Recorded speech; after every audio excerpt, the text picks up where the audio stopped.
So thank you guys for coming today, and hopefully you guys learned something about your financial lit. So just before I begin, and just for people who are online as well, just let you guys know, so the information I am giving you guys today is purely for educational purposes only and shouldn't be considered as financial advice. I just have to give that because of in my role in the bank, I guess I can give out financial advice, and I just want to make sure that I'm not giving that today. If there are any questions, I'm more than happy to answer them. But again, please take that in the vein that it's meant. And the other thing, before I get into it, I hold the view that if you don't know, you don't know something that you don't know.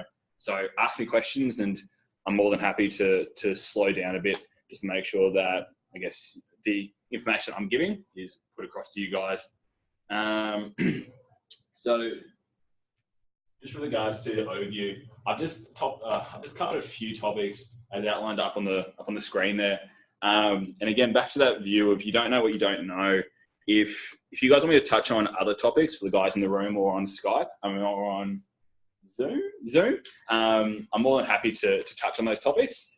But the ones that I put up there, I put more or less just the basics, and probably for the time that we have are the critical areas. So, budgeting is the cornerstone of any financial lit. Superannuation is becoming more and more important these days, considering that forms one aspect of when you finish up work and basically has to cover you until you die. Credit cards, Aussies have a big problem with credit card debt. We stack it up and we don't like paying it back. So just a bit of ins and outs about credit card. And then the basics of the bottom two for inflation, interest, offset accounts. That's more of a base to show how you guys can make your money work for you or work harder for you. And the second one, obviously, the main or high level investments there.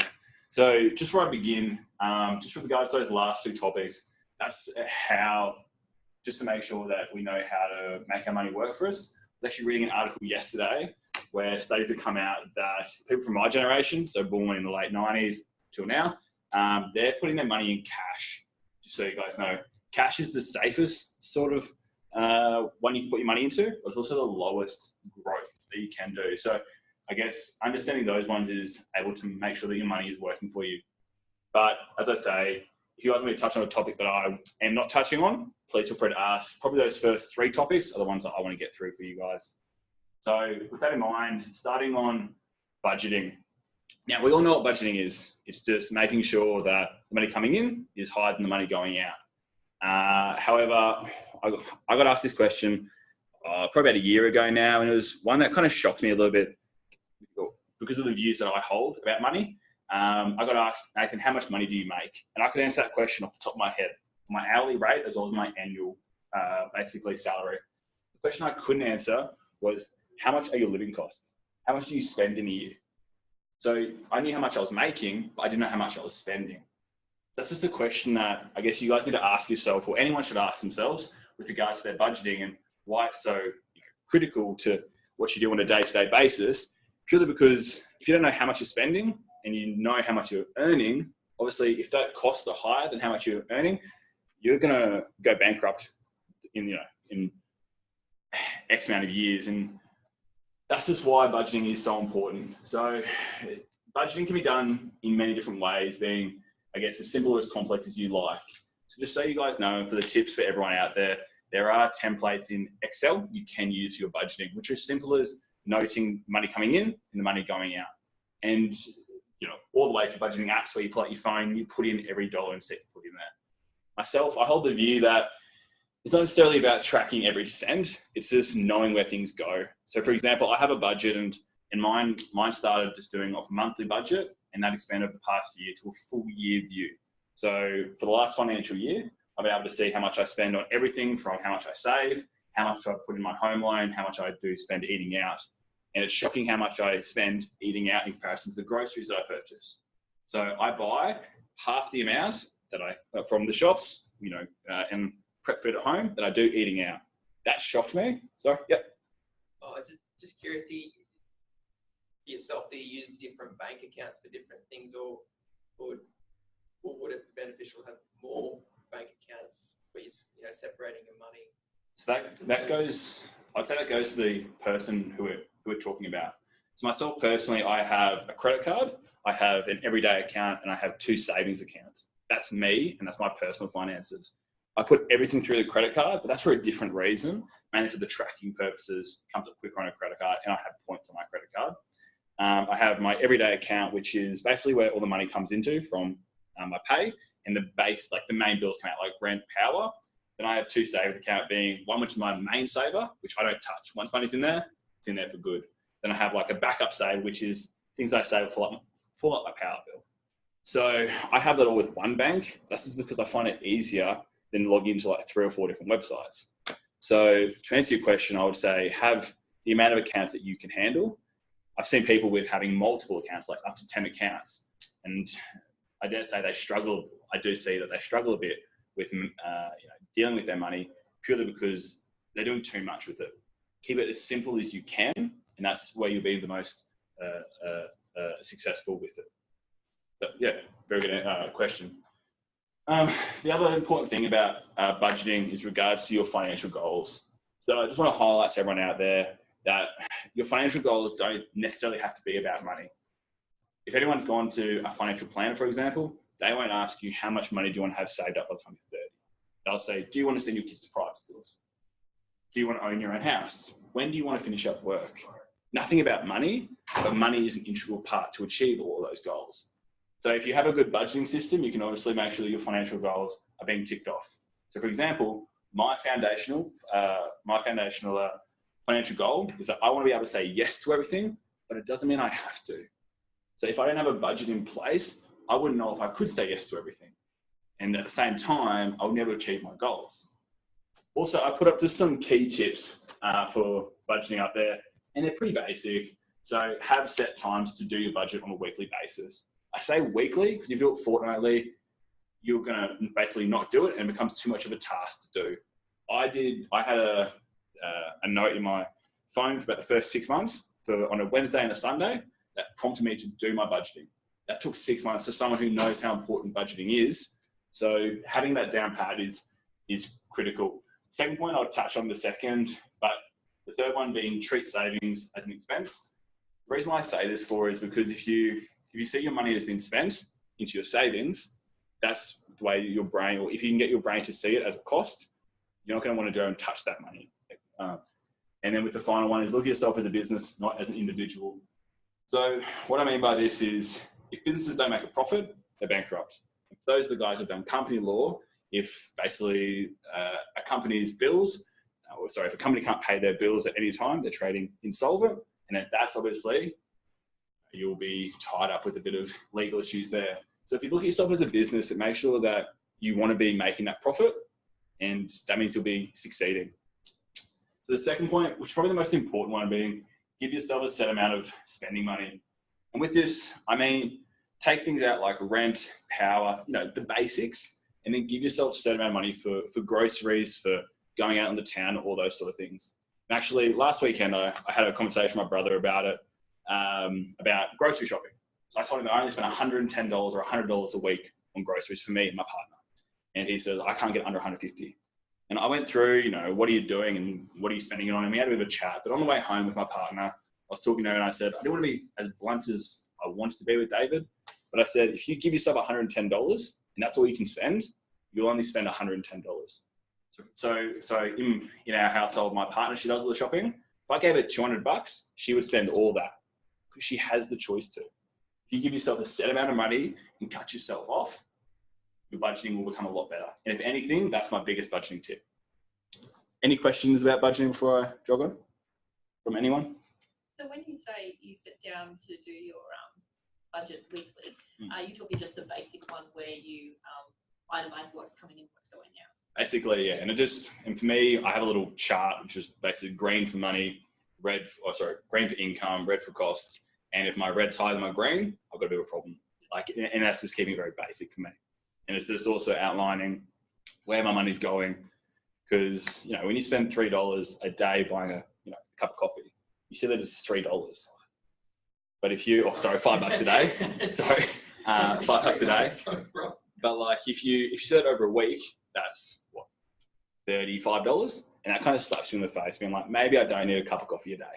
So if you're on a weekly basis, you can catch on to those things earlier. Yeah. So superannuation, and this is a topic that I'm quite passionate about. And for those women in the room, I dare say, if you're going to listen to anything, listen to this, as well as guys. But superannuation is a bit of a issue for women in our society, and I'll run through why. But just getting the basics, superannuation, we all know what it is. It's a big lump of money you get at the end when you finish up work, and that's going to last you till you die, basically. Now, it's only a part of a basically finishing up work plan.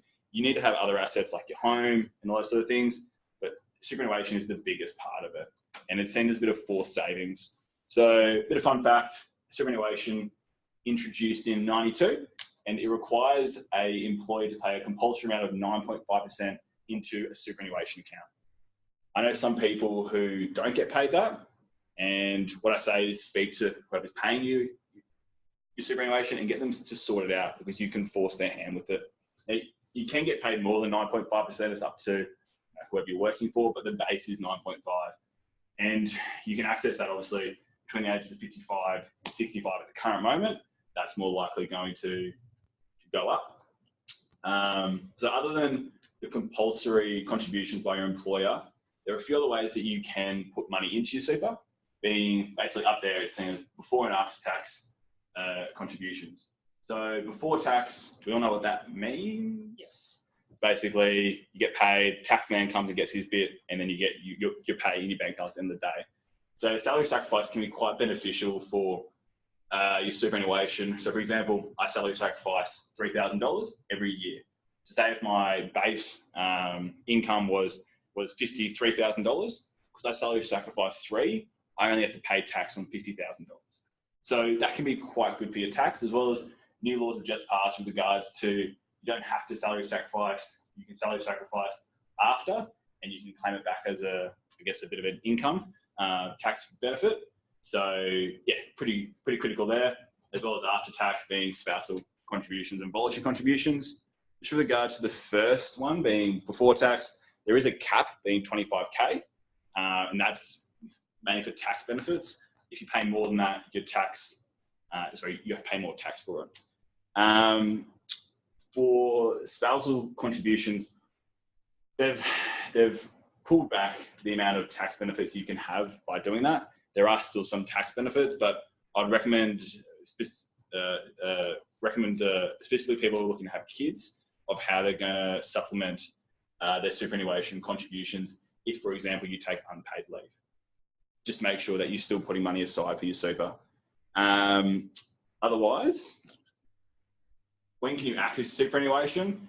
And it's an old myth or an old fact that you can access your super when you're 55.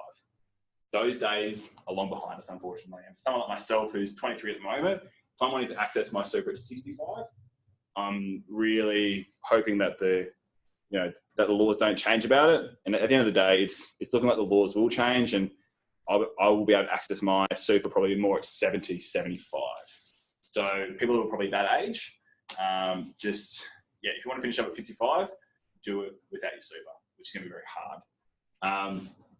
As outlined there, you can access it when you turn 65 currently, no matter what. When you reach preservation age and finish up work under transition to finish up work rules, and if you die, there are two exceptions, being financial hardship and medical.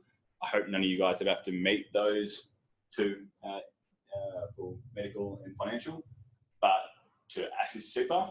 But the main four up there is the key ones. And just so you guys know, preservation age changes depending on the year you were born. So if anyone was born before 1st of June 1960, your preservation age is 55. You're born after the 1st of June 1960 and prior to the 30th of June 1961, it's 56. And it goes up on year by year until 1964, where the preservation age is 60. So that's where you can access super between 55 and 65 comes from, because there are heaps of ages you can access it at. And that's just a brief highlight for that one there. But this is the one that, this sort of information here shocks a lot of people. And it's how much money you need when you finish up, and basically an average balance between men and women. And this is where I say that women have to, learn to better manage their superannuation because they're starting behind the 8 ball. And it's something that is improving, but it's something that, again, isn't still the best. So the facts that the figures I put up there are from the Association of Superannuation Funds of Australia. And those figures with regards to annual costs, that's done on the basis that you own certain assets, such as your house, and that you're going to be getting paid a partial pension. Now, if you guys don't already know, those people who are going to get a partial pension, for example, when I want to finish up work, they're the ones who will be on government benefits. So I will most likely never get a pension in my lifetime, and mostly a lot of other people won't get it either, it's sad but true. So these figures here obviously are going to be shot up in the air because you're not going to get your annual costs supplemented by the government. So just keep that in mind when you're reading the figures, please. So yeah, it's pretty basic if you for how much you need. The general view is that you need 2/3 of your pre-finish up work income, and yeah, it's pretty staggering actually. So if you're single and you want to live comfortably, you need a nudge over $1 million. If you're a couple and you want to live comfortably, about 1.5. When you look at that in comparison to the fact that that includes a pension payment, so obviously those figures are going to go up, and the fact that the average balances for men and women are so low, a lot of people won't ever have the sum of money that they need to actually live comfortably, which is sad, but again, true. Now, the reason why those balances are so low for currently, again, superannuation was introduced in 92. So some people didn't have mandatory payments made into their super, hence why those payments are low. So obviously those figures should go up over the next few years and in the future. But yeah, those are what they are. Now, question about women. Why do they have such a lower balance than men? A few reasons. Usually they get paid less due to the gender pay gap. Parental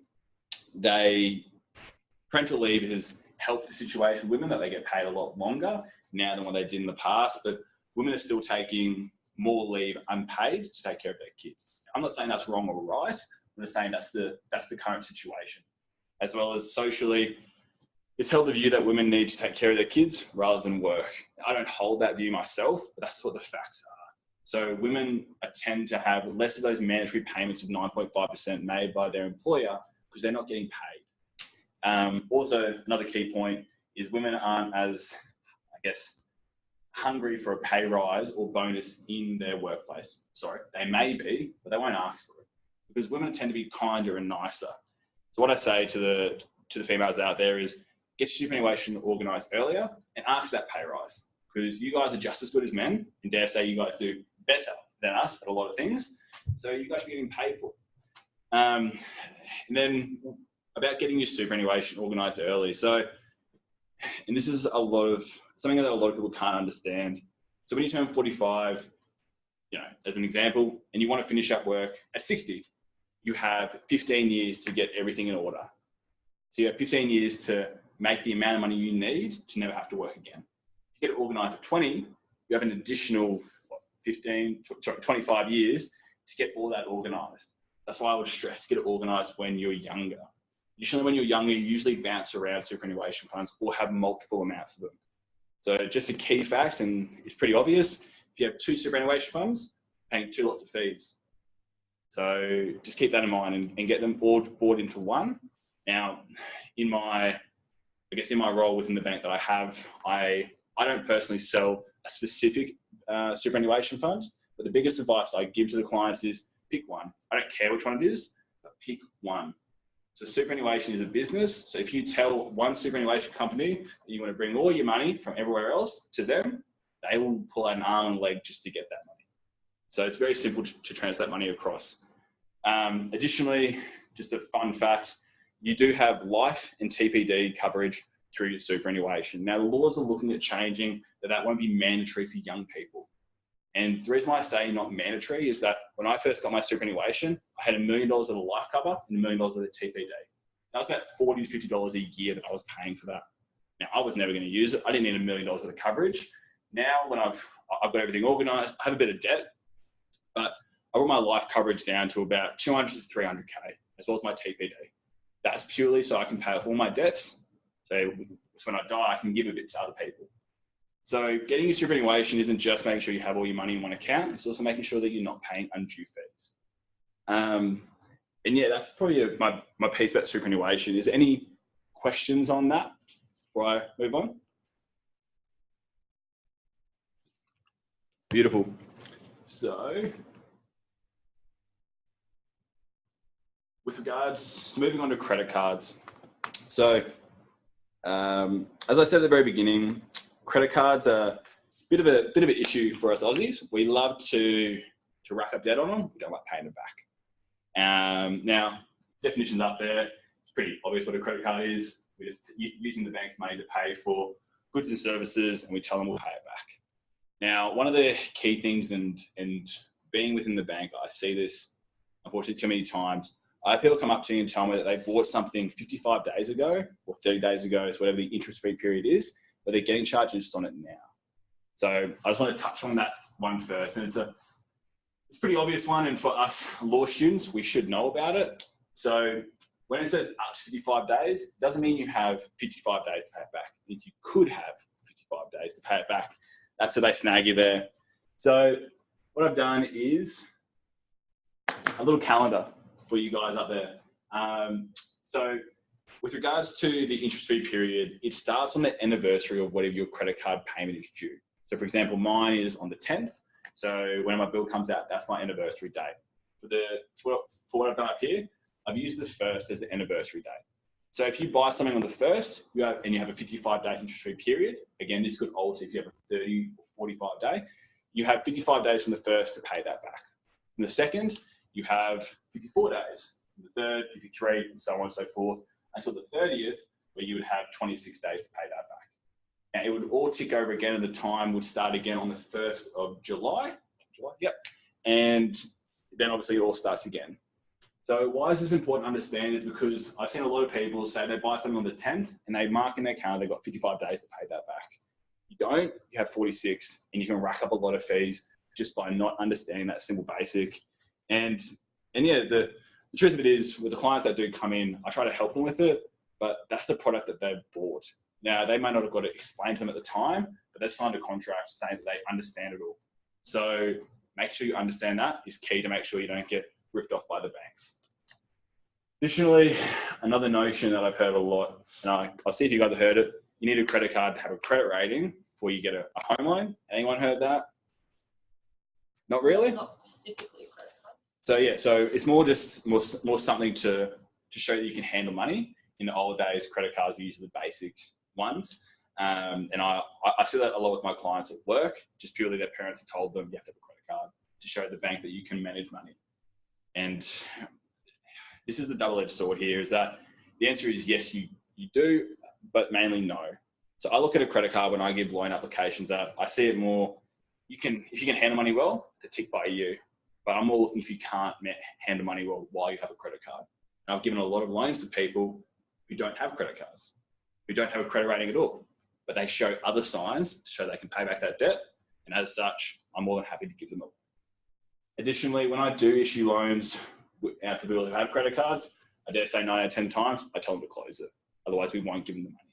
So that's fair, because at the end of the day, if a person has $10,000 on a credit card, they can go out and spend that once I give them the loan, and it could really balls up my situation from the banking perspective. So I find that a little bit funny how that might be the case, because I know for me, when you get a loan for a property house, you randomly get sent a credit card in the mail. So yes, that is a bit of a tactic used by the banks. And when I say close them, I miss out the fact that I usually will open up a new one. Now that's just a general practice by the banks, and I didn't really want to touch on it too much. It's because of packaging. So usually when you get a loan, you can get a package and you get a free credit card instead of paying for your credit card. At the same time, in the field that I work in, if I tell someone to close down a credit card, it's purely because I don't want them to have one, because I don't think they can manage that side of their finances. And I don't want the bank to be vulnerable if we give them, say, $500,000 for a home loan and they go up and balls it up for a $10K credit limit. Possibly a high interest rate credit card. Yep. So all of them are high interest rate, and And that's what we're about to get on to next, being, well, except for the low rate. The low rate, low fee, and awards are the main ones. If you're getting a home loan of 500K, tell you right now, unless you tell the bank not to give you a credit card, they will give you a higher rate credit card because they are expecting you, not expecting you. They want you to pay it back, but if you don't pay it back, they gain a bit from it. Now that's not me saying that as an employee of a bank. This is me saying from a member of the community who wants to help out people. Because at the end of the day, the way credit cards benefit the bank is you pay an annual fee or you don't pay it back and they charge you interest. Now, the annual fee is going to happen no matter what. And that's like, for some credit cards, it's maybe $100. $100 for a product is nothing in the scheme of things. Whereas interest, $100 is maybe for a week. So that's where the banks try to get you with their credit cards, just so you guys know. With regards to the type of credit cards being low fee, low rate, and awards, if you have the latter one, being with points and other things like that, unless you're getting it for free, you're getting ripped off by the banks. So for example, with the credit card I have, which I have points on it, I have my credit card free, so I use it, but I cash in about $120 worth of points a year. I also have travel insurance, premium travel insurance that comes with my credit card that I can use for 12 months when traveling overseas. So me traveling overseas, I'm going tomorrow actually. That's the first time I've had the credit card in 3 years. So I'm paying for things that I don't need if I was paying for the credit card. Just so you know that, so the credit card I have, it's about a $308 fee a year. So it stacks up quite a fair bit. I'm not really getting my money worth for it. So if you do get a credit card, get something like a low rate or a low fee. Low rate is those people who can't pay back the credit card on time, so you don't get charged or stung as much. But as a bank, I hold the view is I don't like issuing low rate cards for that basis, is because if you can't pay back the credit card on time, why should I give you a credit card? That's my view, but that's not the wider banking view. Low fee is probably what I like to stick on, is purely because if you're going to use a credit card, you're going to charge you bugger all for it, and you're always going to pay it back on time. That's where as a banker, that's where it comes in there. So just keep that in mind when you're looking at credit cards. If you have one that you have points on, you're more likely getting ripped off unless you're getting it packaged. Before I get on to how to manage credit card debt, any more questions? So managing your credit card debt, a couple of things being a balance transfer. We all know what that is. Pretty basic. You transfer it to a different institution. They give you 0% for X amount of time. If you don't pay it off in that time, they slug you with huge fees. And that's one way you can manage it if you can pay it off within that time. The second one being a snowball debt strategy, which can work with anything. I've just used credit cards to show you guys how it can work. So up there, I've got credit card 1, 2, 3 and weekly payment. So what I'm saying up there is every week you're going to pay $600 in basically pay back your credit card debt, and on $300, 2, $200, and credit card 1, $100. How the snowball strategy works is that the latter two or the greater two debts you have, you pay the standard amount. But the lower one, you pay the standard amount plus some. And then once you can pay that first credit card off, you have a minimum of $100 extra that you were spending in the past that you can now put onto your debt 2, which is credit card 2. And that's where it goes like a snowball. So it can really snowball down. And I think it's worked for a lot of people that I've had to help with, but they don't have 1 or 2 or 3 credit cards. They usually have about 4 or 5. And the debt isn't payments of $300, $200, $100. If they had that, I wouldn't be worrying about it. But they're paying a fair few thousand a month in credit card payments on interest. So doing something small like that can really help.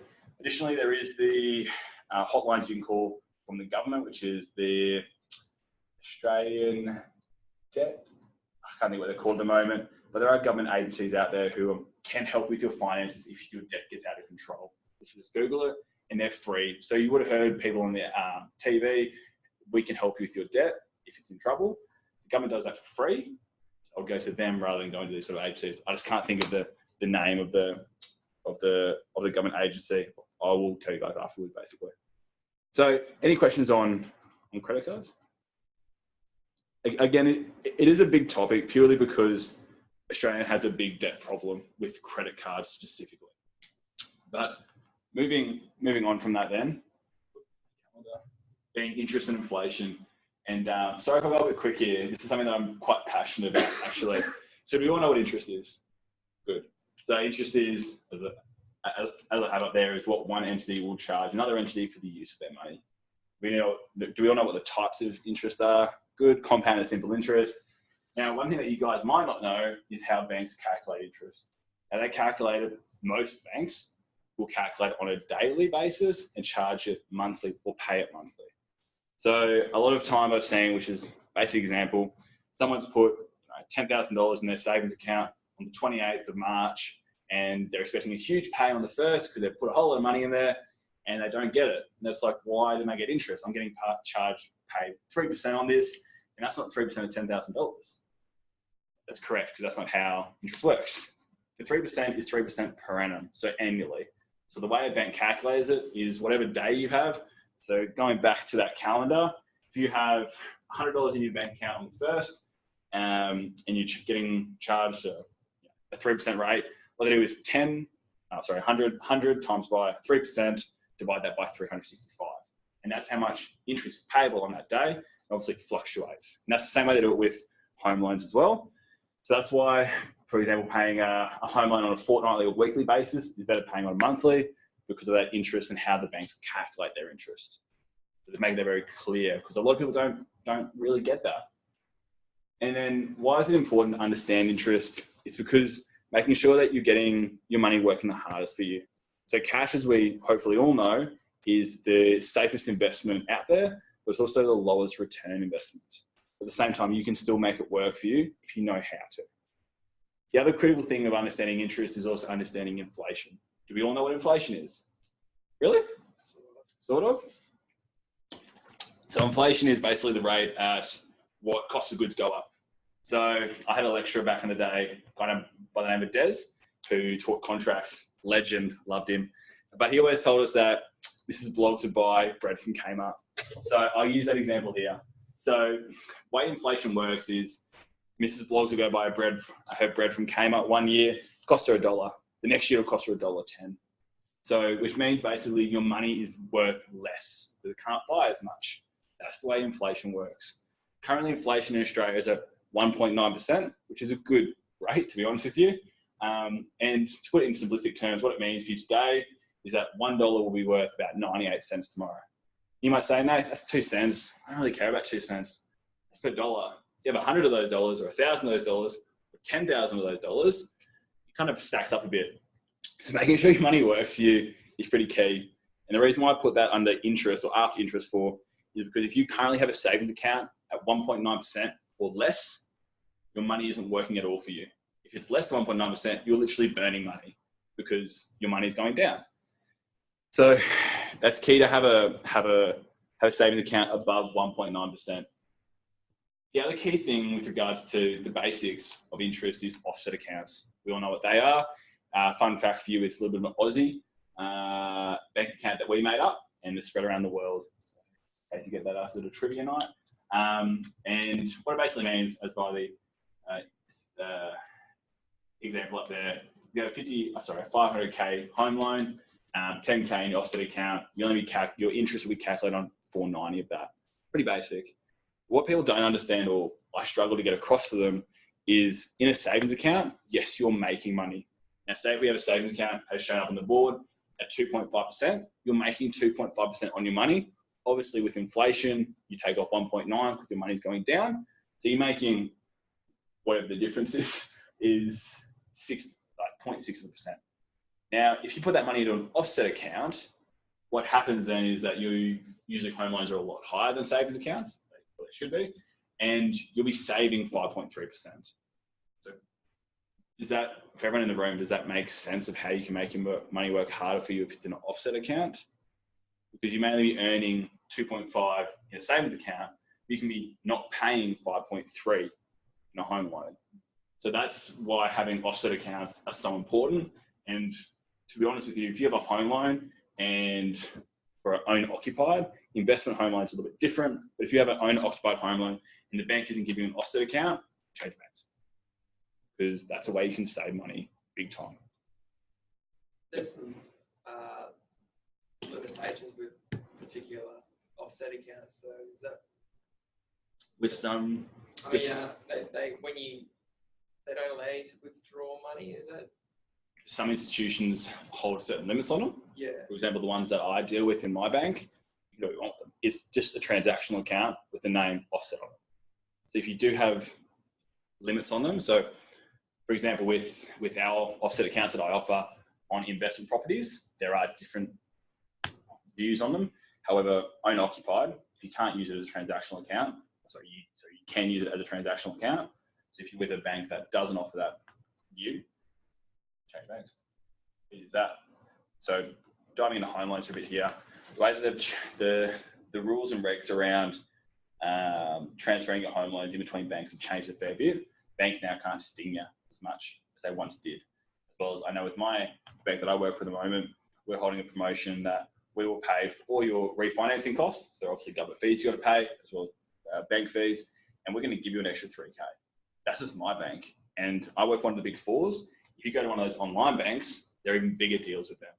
So changing a home loan isn't as scary as it once was. So when I say if you have an offset account that isn't being used to you in the best way, change. It's a lot easier than it was even 2 or 3 years ago. So yeah, if there are limits on it, I would ask why. And I would also ask, are all other banks doing that? And the answer is most likely no. So that's the best way to get the basic best bang for your buck. So putting your money in something like a TD or a savings account isn't always the best place to put your money if you just invest in cash. Sometimes offsetting it on your home loan is better. Question on that. Wouldn't you be better off, like with your example there, if the interest is calculated on 490K, but you can pay the interest that would have been calculated on 500, wouldn't you be better off paying the whole amount and then building that offset as well to reduce it further? So you can. The reason why I wouldn't say pay off the home loan for is because once you pay off the home loan, you may not have redraw on that home loan. As you put in an offset account, you can draw on that at any time. So you're basically using your offset account as a savings account. So you've got to remember that there are offset accounts and there are redraw on your home loan. So when you pay it to your home loan, you may have to access redraw on it. So for example, I have a fixed rate home loan. I don't have any redraw on it. So I'm paying an extra $100 a fortnight on it. I can't access that $100 until my fixed term comes off, then I can. Right now, I don't have any redraw. Whereas if I had an offset account, I don't, because I don't live in the property. I want to get the best tax benefits for it.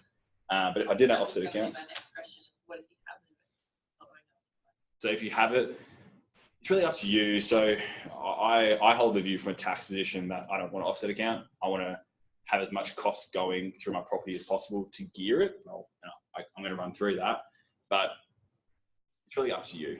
At the end of the day, it's up to you and the way you manage your tax. I can't advise on that, unfortunately. But yeah, good, very good question though.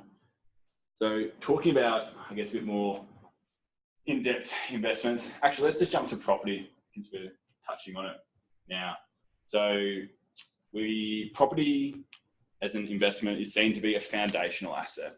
The reason why it's called a foundational asset for is because it costs so much to have one. So it's usually the base of your portfolio. Now, property is generally high in value, but there's a whole lot of barriers of entry and also exit. So obviously it's hard to buy a house because you need to usually get a loan from a bank. Bank usually won't give you a loan sometimes, and then exiting, you have to sell the property. It takes a while to sell the property. No one just comes and say, I want to buy that house. It's rare they do. Then you got to pay government fees, stamp duties, blah, blah, blah. So there are obviously barriers to entry and exit. Now, the reason why I put property. Is there a question? Or...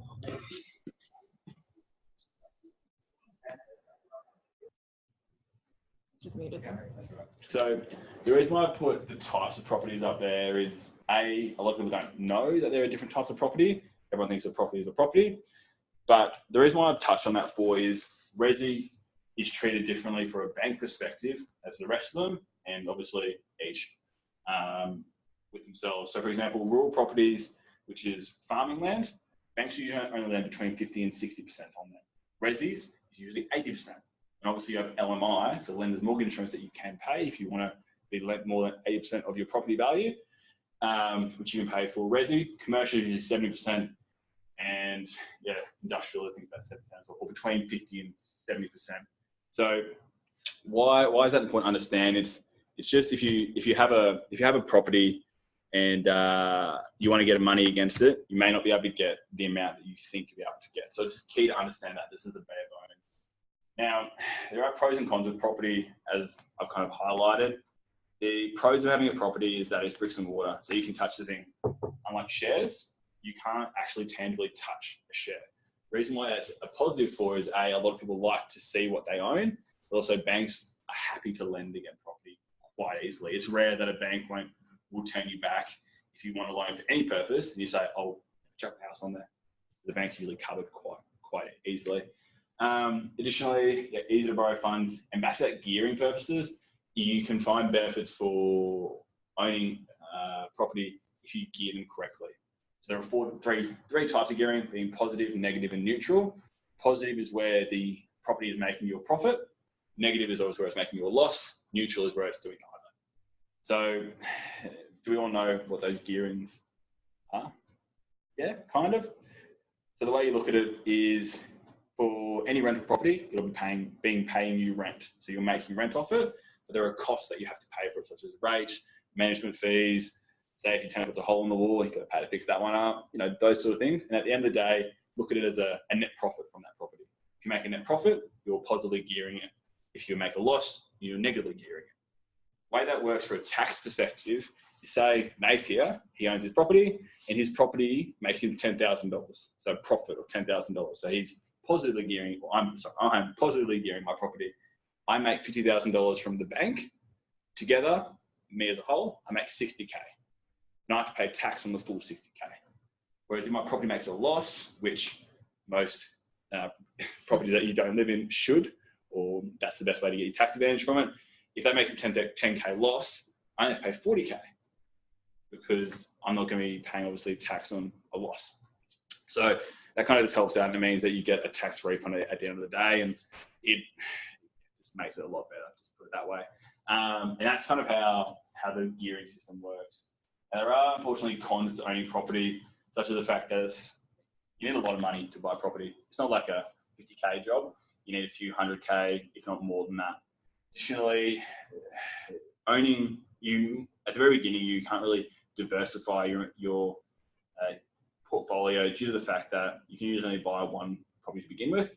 So it means if you buy one in Toowoomba and the market goes down, everything you own in your portfolio just drops. Then subsequently, property obviously hard to sell.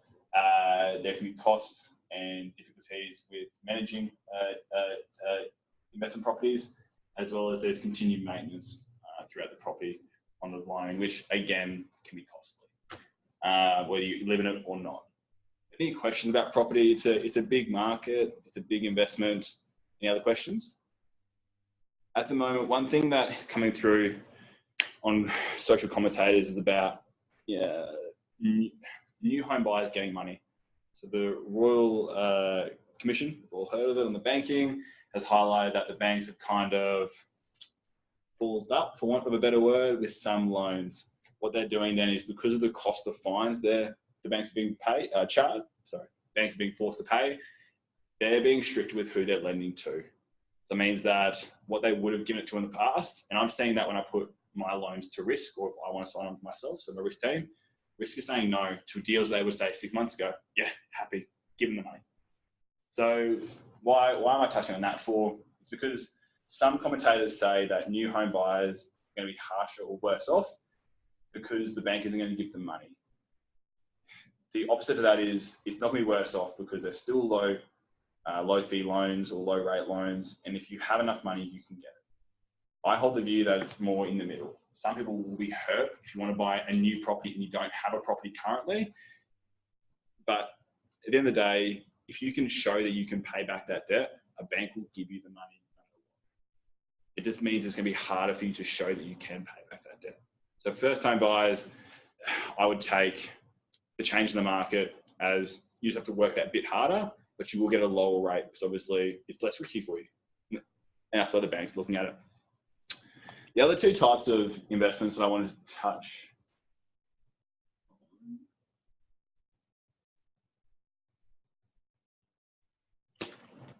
are specifically with regards to shares and managed funds. And the reason why I want to touch on this one for is actually one of my friends who I did law school with, when she was doing her PLT, she came to me one day and she's like, Nathan, what's a share? Tell me about these share things. Now, she had done company law. She just hadn't really paid much, didn't really care too much about the shares. But like for someone who's of that level, I was a bit shocked and surprised that she didn't know what a share was. So hence why I see them as quite an important aspect to talk about. So do we know what shares are? Just into the room. Yeah. So it's like ownership of a company or partial ownership of a company. So say if a company had 10 shares to it and you owned one share, you own a 10 in that company. Now shares on the stock exchange, they have a few more than 10 shares, usually 100, if not millions of shares. Sorry, hundreds of thousands, if not millions of shares to it. But the benefit of having shares is that you can potentially gain a dividend as well as a capital gain on your shares. So double whammy for positive. That means that your share price could go up and you can sell it for a profit. At the same time, dividends will usually be paid on that share, which means you get that as income.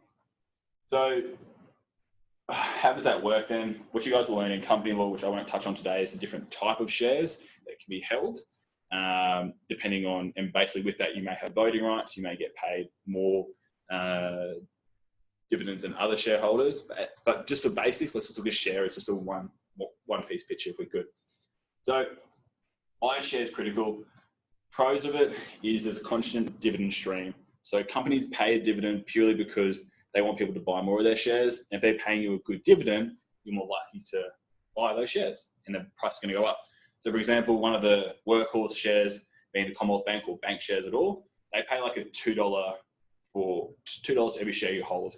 So for example, my parents, they own about 1,800 Commonwealth Bank shares. So every year, now it's $2. They'll get paid $2 every share. And it just helps them, live a little bit. As well as the share price has gone up since they bought it. So if they sold it, they would make a gain on that. They will have to pay capital gains tax, which I won't get into unless you guys want me to. But that can kind of dig in a bit to your profits. But really, at the end of the day, if you look at the dividends you get, as well as the capital gain, you'll get less tax. You're always going to get ahead. So that's kind of the pro of shares. Additionally, historically, the share market is often higher, higher, I can't say the word, returns, there we go, on other asset classes. What they mean by this is shares usually make between, I think it's about 7 and 15%, where property mainly make 3%. So shares usually a better bang for your buck to put in there. However, it is a volatile market, which is one of the cons of it. So yeah, the cons to shares, obviously, the market can go up and down, capital gains tax, it's complicated. So when I say it's complicated, I mean, you're putting your money into, actually, I saw something on YouTube with kids doing it. You think a share is going to go up, so you're going to buy it because you think everyone else is going to buy it. So doing your research on that can take a lot of time to make sure you hit the right share to make you money. So that's why I say it's usually complicated, because it is basically, as well as there are brokerages needed to play on the share market. Now, for some of the people who don't know out there, there are brokerage services like CommSec and NAB Trade, which you pay very small fees to be able to trade on the stock market yourself. But at the same time, you have to do the research. They do offer you research, but it's hard at the end of the day. Now, just so you guys know, there are different types of shares you can buy. So you guys would have heard things like blue chip shares, high risk shares. Just so you guys know, the difference between the two is like a high risk share is like a mining company that you pay 0.1 of a cent to buy. You buy 100,000 of those shares. Say if they strike gold, that share price might go from 0.1 of a cent, $0.1 of a dollar to say $2. And you hit big time. Like that's like winning the lotto. I've had a couple of mates who've done that and they've made probably about 40, 50K off it. But again, they're high risk for a reason, because that doesn't happen every time. And 9 out of 10 times, you'll lose your money. Whereas blue chips or blue collar is mainly for the people who are blue collar workers. Things like bank shares, which is sturdy shares that won't really go up too much in price, but won't go down too much in price, and pay a healthy dividend. So understand those different types of shares, critical. I've only touched on 2, but there are different types of shares out there. But all in all, shares often a better place to put your money because they make your money work harder for you. The last type of investment that I just want to touch on today is managed funds. Do we know what managed funds are? Okay, that's good. Something I can really educate you guys on. Managed funds are up there. For the definition is basically, I'll show you guys the way that I think about it. Picture you're standing around a pool. Now there's 5 or 6 other people standing around there with you, and you can only put in, say, $100, and the person next to you can put in maybe $300. Other person put in 50. Basically, at the end of the day, you have a pool full of money. That pool full of money can be used to purchase assets, shares, usually for managed funds, being cash, property, and shares, both national and international shares. What that means then is because you have that pool of money, you can buy things or assets that you would not otherwise be able to purchase on your own. And as such, you then can get those profits from those shares. So for example, with a basic share, which managed funds might purchase, is a Google share.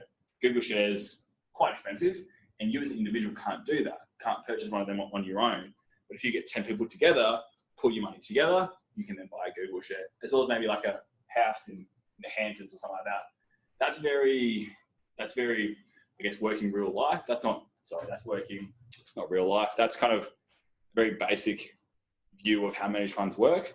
The way real managed funds work is that a fund manager gets that money and purchases the assets that he believes will make the best amount of money. Now, there are different types of portfolios within the managed funds, such as high risk, property, shares, balanced, growth.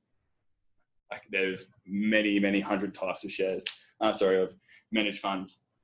So why managed funds good or different with regards to shares? Because at the end of the day, that's what they're really doing. That is purchasing shares or property that you otherwise can't purchase.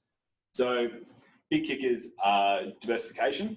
So for example, in my managed funds I have, like 10% of it is in property, 5% of it is in cash, and the rest is in shares. So if the share market takes a dive, I have other assets to save me a little bit.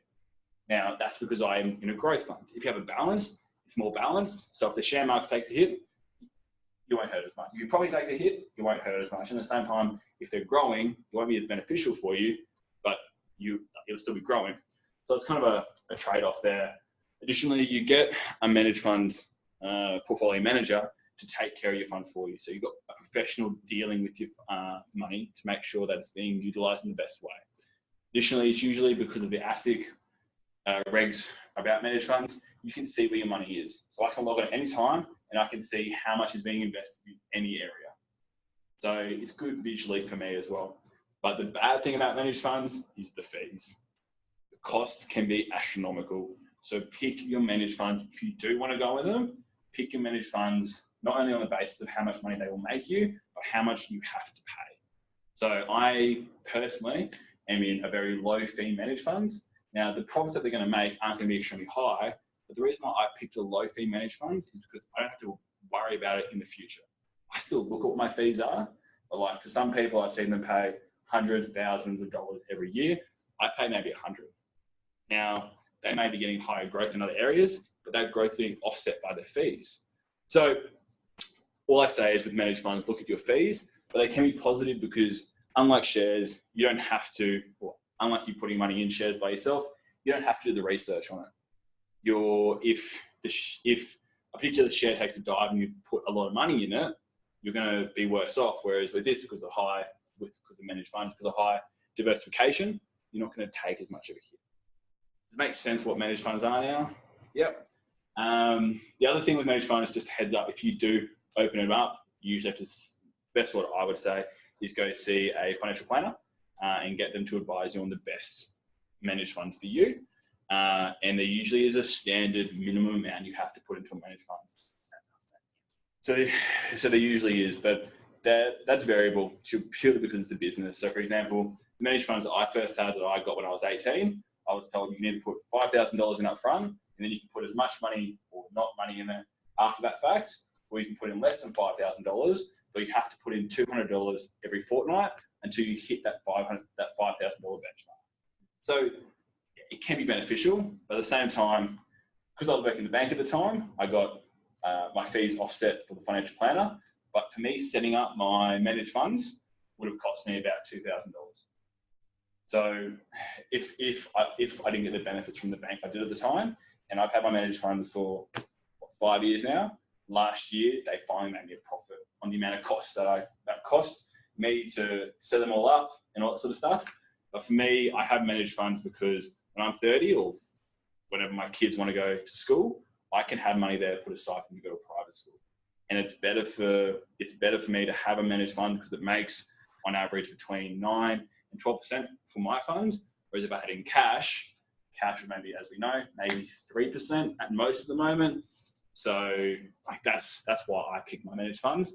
Pick it for a reason. Don't just pick it because you can, unless you're more than happy to burn your money. That's actually one of the big things I probably should have touched on. Shares and managed funds, it's a gamble. You could lose it all. So when people come to me and they ask me, where should I go in the share market? I say, yeah, share market's good. You can make a lot of money out of it. But just be willing or know that you put $1 in, you may not get $1 out. So be willing to burn your money. And that's why I look at any money that I put into shares or my managed funds, I'm willing to lose. In my managed fund, for example, I have more than probably about $18,000, $19,000 in there. And it's hard for me to look at that balance and think, I could lose all that tomorrow, which I wouldn't, but at the end of the day, I could lose a big portion of that. And when my shares, for example, I own, took a big dive, I lost about $10,000 overnight. That was a big wake-up call for me. And it was like, wow, I maybe should slow down putting the amount of money that I do in my shares. But that's something you have to be willing to do. You have to be willing to lose a bit of money because you most likely will gain money in the share market. That's up to you guys. So that's kind of outlining what I wanted to prepare for you guys today. But because you have someone who is from the banking sector at the moment in front of you, is there any questions you guys would like to ask me? Anything? So I prepared a little bit more with regards to tax if you guys want to talk about that. But I'm used to going into meetings with clients who want to talk about anything in a day, and I have to be prepared for that. So I'm more than happy to talk about things like the NCCP Act, tax, buying homes, is renting better or is buying better?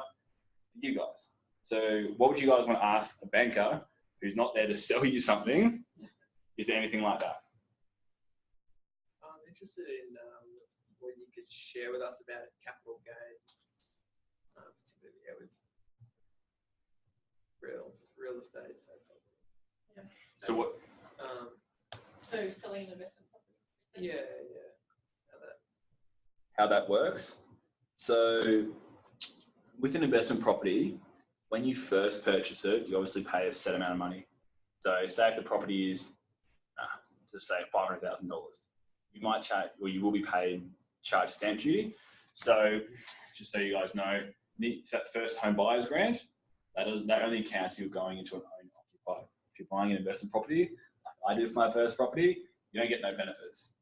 You don't get any benefits, unfortunately. So you will be paying stamp duty, which can be, depending on the state territory you're in, can be up to anywhere from basically $20,000 to $50,000 for a 500K property. So then obviously there's other fees, but let's say in total, the cost of the property is $500K, everything else is say $60,000, legal fees, transfer fees, all that sort of stuff. So that's just starting point for capital gains. And you have to keep all your dockets for that. So then say over the years, the property price goes up, which hopefully it will. Then you sell that property for say $600,000. So the capital gain on that is $40K. Now the capital gains tax at the moment is between 40 and 50%. So it means that the amount of gain you make, you'll have to pay between, I think it's 45.9 or around that sort of figure. You have to pay that amount in tax to the government. So that's you make a profit. So that's kind of a very simple view how capital gains work. However, the way that I personally look at with property is that I may have to pay tax in the end, but for example, the property that I own at the moment, I want to hold that for at least 10 years. So if that price only goes up by say $40,000, you're like, Nate, you're not getting as much bang for your buck in there because I could put it in shares, for example, and get a lot more bang for my buck. What I look at it as well is you look at your yields. So every year from that property, I'm going to be getting, say, $18,000. I hold that for 10 years, 180K. That I may have been taking some tax along the way, but like it's not always about the end figure that you sell your property for. Sometimes about the other benefits you get while you own that property, such as tax benefits or the rental income or 1,001 other things. So with property, that's the basic of capital gain. But for those people who are really interested in property, capital gain is one reason why you buy property. Myself, I wouldn't purchase it for capital gain. I'll purchase it for yields. I want the property to yield me as much money as it can. At the moment, I want it to yield me in a negative view, purely because I want to offset my tax. The way you offset your tax, though, is by the loan. So the property that I have at the moment will be making me a huge profit, but I didn't have a debt with the bank. Because I have a debt with the bank, it shows I'm making a net loss at the end of the day. So obviously my tax is offset by it. So, yeah, did that kind of answer a question you kind of had? It's hard to get into the specifics of capital gains purely because the constant changing nature of the beast. So, for example, if Labor get in at the moment, one of their promises on the national level is that they will change the capital gains rules. So what I say now will be different in 12 months' time, in 2 years' time. But about capital gains, yeah, that's one reason why you buy a property. I dare say for the savvy investor, that's not the reason why you buy it. You buy it because it makes you money while you own it for. You have to work out how long you want to have